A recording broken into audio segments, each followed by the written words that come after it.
Oi, gente, tudo bem com vocês? Espero que sim. Se você não me conhece ainda, se você é novo por aqui, eu me chamo Yara e aqui no Litera Prosa eu falo sobre a minha paixão pela literatura, pelos livros. Bom, como você deve ter percebido aí na capa desse vídeo, hoje eu vou mostrar para vocês alguns livros que chegaram aqui na minha casa. Alguns eu comprei no sebo de uma amiga minha, a Monique, que eu conheci aqui pelas redes, e ela estava se desfazendo de alguns livros, porque ela ia viajar, enfim, e aí eu aproveitei para comprar alguns desses livros super baratos, e outros eu ganhei de presente do meu esposo, e outros eu troquei no sebo. Eu fiz uma limpa aqui, uma organização na minha biblioteca, e fui lá no sebo fazer troca. Primeiro vou falar sobre os dois livros que eu comprei com a Monique, e são dois livros de um autor que eu nunca li nada, que, na verdade, os dois autores, né, eu nunca li nenhum livro deles. Esse aqui do Luiz Bernardo Onana, acho que é isso, é um escritor de Moçambique, tá, que é a fotinha dele, moçambicano, e o livro se chama Nós Matamos o Cão Tinhoso.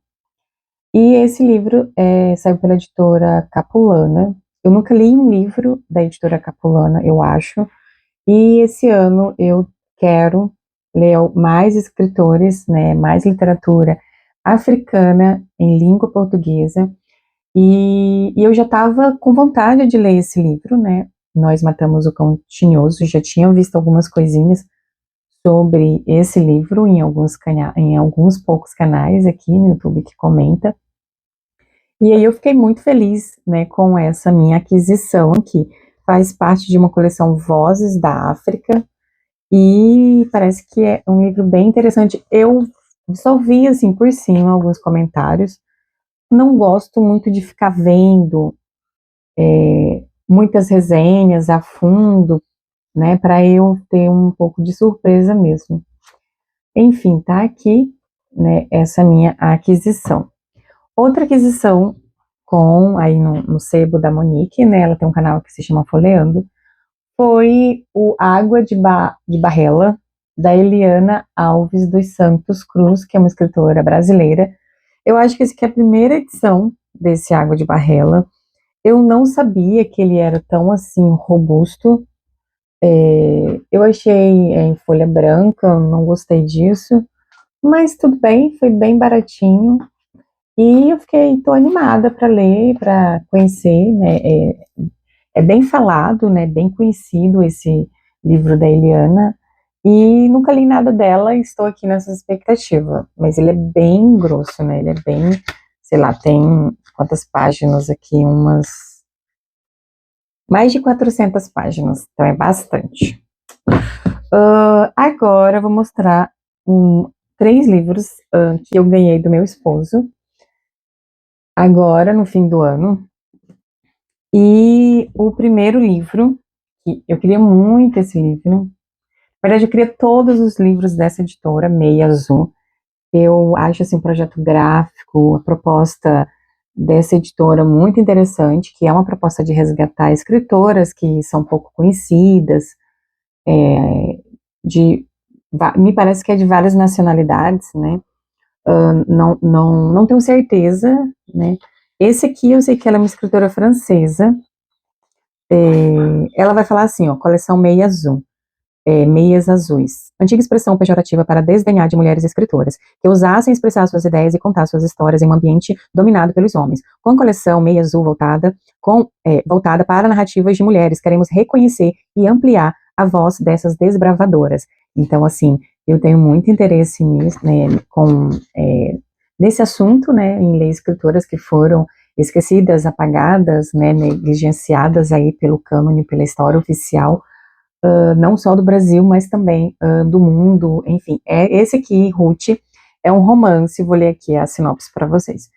É um romance que, mesmo no século XXI, permanece longe de ser anacrônico.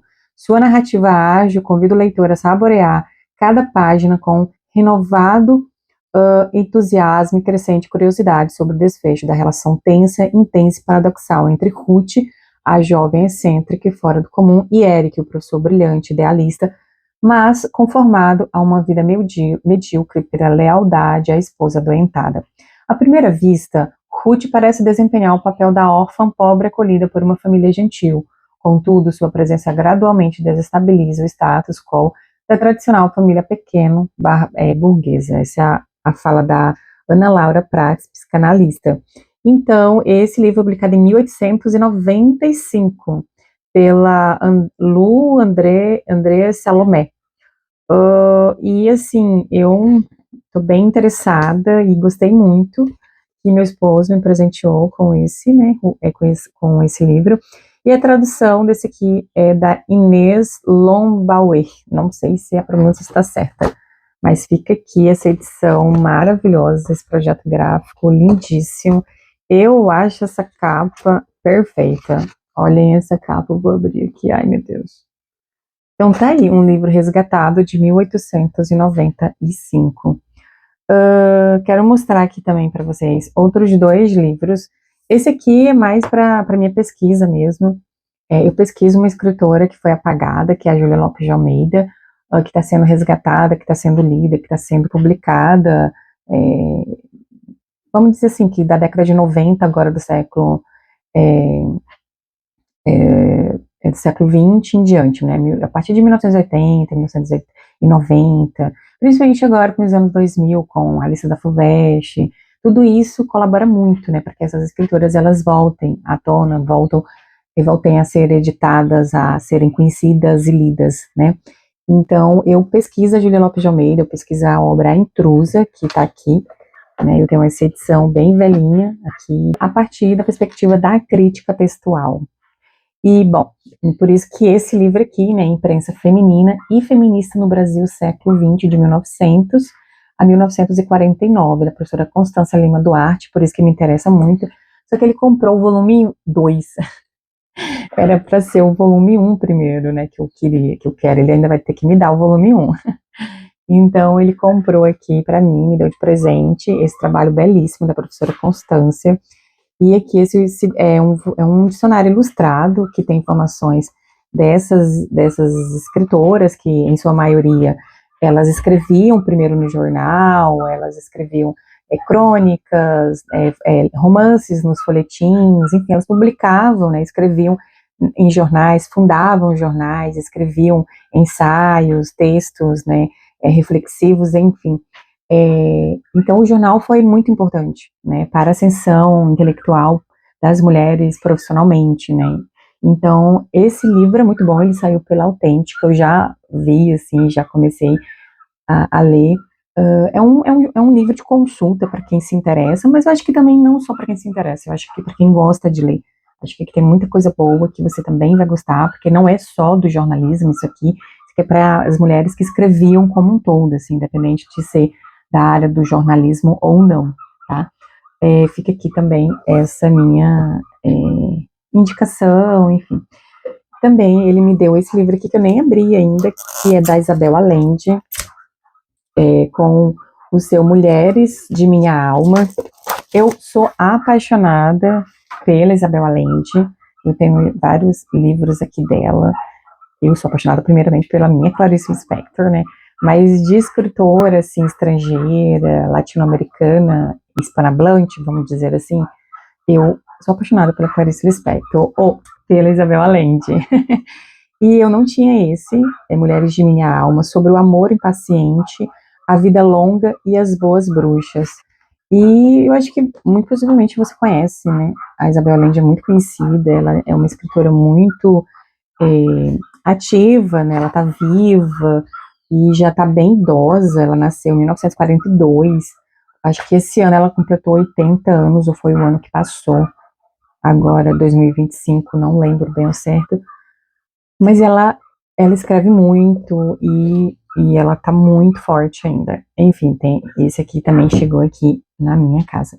Vou mostrar agora para vocês aqui os livros que eu troquei lá no Sebo, né? Aqui no Sebo da minha cidade, eu moro em Cuiabá, tem um sebo que se chama Raro Ruído. E nesse sebo eu levei uns 14 livros que eu separei aqui e fui lá trocar, né? Então eu troquei, deu um valor de R$ 195 e eu troquei por esses livros aqui que eu vou mostrar para vocês. São 7 livros. Eu fui bem aleatoriamente, sabe? Eu fui olhando, fui paquerando, fui, sabe? Vou começar aqui então, como disposto aqui na organização. Esse da Ana Miranda, A Última Quimera, que saiu pela Companhia das Letras, é um romance. Eu já comecei, eu li 2 capítulos, até marquei, eu adorei, tô gostando. Nossa, eu achei muito inusitado. Aqui, esse livro ele já tem um tempinho que foi publicado. Ele foi publicado,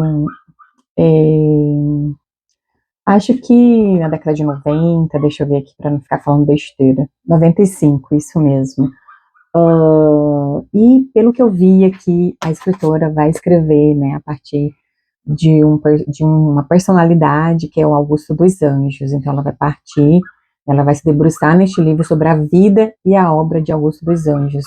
Augusto dos Anjos, que foi um poeta brasileiro que nasceu em 1884 e morreu em 1914. Eu gostei bastante dos 2 capítulos. Eu achei muito peculiar, assim, a maneira, né? Eu nunca li um romance, assim, um romance que romanceia a vida e a obra de um poeta, ou de uma poeta, ou de um outro escritor. Eu gostei muito, eu estou bem animada para ler. E eu já até comecei. Me conte aí nos comentários se vocês conhecem essa obra, A Última Quimera, se você já leu e se você gostou. Bom, eu também peguei lá, como eu disse, eu peguei esses livros bem aleatoriamente, passeando mesmo lá no sebo, namorando. Eu escolhi esse aqui do Manuel Vázquez Montalbán. Ele é espanhol e esse livro é O Homem da Minha Vida, saiu pela Companhia das Letras. E a tradução da Rosa Freire de Aguiar, e essa publicação, essa edição aqui é de 2003, e eu achei muito interessante a premissa, né, que eu vi, parece que é algo meio que investigativo, tem uma coisa de bandidos, assim, digamos, né? Aqui diz o seguinte: o herdeiro de um mega empresário catalão é morto durante um ritual de uma seita que prega com o mesmo fervor as artes de Lúcifer e as forças do mercado globalizado. E aqui vai falar, né? No duplo processo de reconciliação com a cidade e apuração do assassinato, o detetive ama e mata, deixa-se manipular por empresários e antigas namoradas, mete-se num labirinto de drogas, religiões, corrupção, poder e dinheiro, mas sai ileso para brindar a chegada do novo milênio, um banquete com os melhores pratos catalães. Então, assim, eu não sei, é uma vibe de policial, de thriller, alguma coisa nessa perspectiva. Eu já vi pessoas comentando, assim, bem, né, poucas pessoas comentando sobre esse escritor, o Manuel, e ele me parece que é um escritor muito renomado, né, na Espanha, e eu sinto que eu leio pouco os espanhóis, as espanholas, e aqui mesmo no Brasil eu tenho essa impressão, assim, que a gente não lê muito escritores da Espanha, assim. Bom, me conte aí, você conhece esse escritor? Você já leu O Homem da Minha Vida? Eu peguei também lá, né, Miguel de Cervantes, né, espanhol também, Novelas Exemplares. Isso aqui é uma edição antiguinha, aquelas edições da Abril, né, da editora Abril, capa dura, e que vinham os clássicos e coisa e tal. E aí, essa tradução é da Darli Nicolana. E aqui eu não sei nada do que se trata, eu só sei, peguei porque é do Cervantes, e Novelas Exemplares, e eu sei que é um clássico, e curtinho, enfim, eu troquei por esse também. Outro que eu tenho curiosidade, mas eu tinha, na verdade acho que eu tenho, né, um pouco de preguiça, né, O Amante da Lady Chardley, acho que é isso, Chardley. Tradução de Fernando Ximenes, isso aqui também da Biblioteca Folha, Clássicos da Literatura Universal. Eu juro que eu peguei pela pura curiosidade, mas é um livro de sebo, bem normal, bem simples. Eu sei que a Antofágica tem uma edição belíssima desse romance. Eu assisti ao filme, um filme muito bonito, muito assim, né, envolvente. E fiquei interessada na época de comprar o livro, mas me dava muita preguiça, porque os livros de Antofagasta é bem caro, né? Muito caro. Então tem que ser assim, só quando realmente eu tenho muita vontade de ter o livro. Mas enfim, fica aqui também, me conte nos comentários se você já leu esse livro. Outro livro que eu fiquei muito assim, instigada, um livro que me instigou, eu também já dei uma lidinha nos primeiros capítulos, eu achei ele um pouco difícil, né, assim, para entender. E o livro se chama Os Viajantes, da Regina Porter. Isso é pela Companhia das Letras, ela é norte-americana e a tradução é da Juliana Cunha. Eu juro que eu peguei só pela capa, eu achei uma capa muito bonita. Eu achei, assim, o pouco que eu vi aqui da contracapa, né, as informações, a escritora aqui também, ela é norte-americana, estadunidense, nasceu na Geórgia, e foi isso que me chamou a atenção, tá, desse livro, foi só isso mesmo. Ele foi eleito um dos livros do ano, da Bella Esquire, finalista do Prêmio PEN, na categoria romance de estreia, a história envolvente de duas famílias, uma branca e outra negra, da década de 1950 aos dias de hoje, um romance caleidoscópico e singular sobre o amor, memória, preconceito, identidade, trauma e destino. E aqui tem a opinião do Jefferson Tenório, que diz o seguinte: com uma narrativa exuberante e ecos shakespearianos, Os Viajantes é um mergulho existencial no coração da América. Eu achei muito interessante, eu gostei da capa, gostei do que eu li aqui na contracapa, e é isso, olha que capa bonita. Me conte aqui nos comentários, você conhece? Você gostou? Já leu? Também peguei lá, estava passeando, vocês viram que está bem, né, mesclado aqui, né, clássico antigão, né, livros mais recentes. Peguei esse aqui também da Penguin, do William Shakespeare, com a sua peça Júlio César. Eu só li uma peça do Shakespeare, que é o Romeu e Julieta, eu tentei aqui. E eu fiquei muito interessada também, quem sabe eu ler, né, eu gostei de Romeu e Julieta, não foi assim, né, aquela paixão, mas eu gostei aqui para conhecer. Essa tradução em notas é do José Francisco Botelho, e aqui fala assim, ó: Bruto, preferiram ter César vivo e morrerem como escravos, ou verem César morto e viver em liberdade. Porque César foi, meu amigo, eu o choro. Porque ele foi venturoso, eu me alegro. Porque ele foi valente, eu o respeito. Mas porque ele foi ambicioso, eu o matei. Fica aí também essa minha, é, não sei, indicação. Não, ainda não li, então não sei se eu indico. Aqui mostrando para vocês. Outro que eu escolhi lá é o livro Andaimes, nessa capa belíssima, do Mário Benedetti, da editora Mundaréu, acho que é da Mundaréu, é. E, na verdade, é uma jacket, né, é uma capa de proteção, né, muito bonita, muito bonita mesmo. Eu acho que é daquela edição do Bookster pelo Mundo, é uma edição da TAG, Bookster pelo Mundo, né, é de número 7. Eu achei muito bonita essa capa, essa contracapa, não contracapa, mas essa cinta que veste o livro, né, capa protetora, ou jacket, se vocês quiserem. Andames tem tradução de Mário D'Amato. Neste romance, Mário Benedetti dá, então, bastante pessoal uma visão do retorno ao lar depois de anos de exílio, um reencontro tão almejado quanto impossível. Então, Mário Benedetti é um escritor uruguaio, né, ele nasceu em 1920 e morreu em 2009. E aqui, então, a gente vai encontrar alguns escritos, né, dele após o exílio, o seu retorno. Então, também troquei lá, né, no sebo por livros que eu já não tinha interesse. É isso, pessoal, os livros que eu tinha para mostrar para vocês são esses que chegaram aqui, livros de sebo, livros que eu ganhei de presente, livros que eu troquei no sebo. Eu gosto muito de fazer isso, já é a terceira vez que eu faço. E fica também, né, uma sugestão para você fazer isso, né? Eu acho que isso é muito legal, muito interessante. Até o próximo vídeo, até os próximos livros, pessoal. Tchau, tchau, a gente se vê por aí. Tchau, tchau.